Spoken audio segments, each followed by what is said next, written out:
So hi! Welcome and welcome back to my YouTube channel, and for today's tutorial guys, ituturo ko sa inyo kung paano nga ba mag-download ng mga application sa ating Google Play Store. But first, kindly subscribe to my channel and don't forget to hit the subscribe button and the bell to notify you for my new updates. And if you want to learn more, just keep on watching and let's start.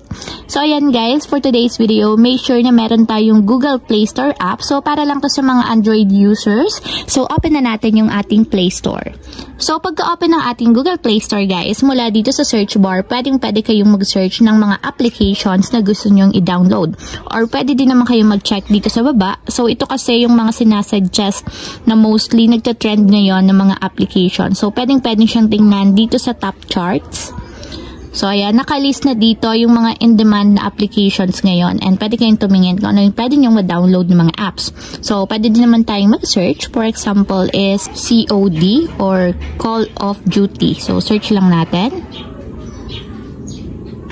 And ayan guys, pag na-search nyo na yung application, open nyo lang. And dito makikita nyo na yung information about sa applications na gusto nyo i-download. So, may mga ratings din dito nakalagay. So, 4.1. And meron din silang mga reviews dito. So, for example guys, i-download natin itong Call of Duty. So, tatap lang natin is install. So, kung makikita nyo naman, 1.9 GB siya. So, pwede natin siya ang i-download. So, medyo matagal lang.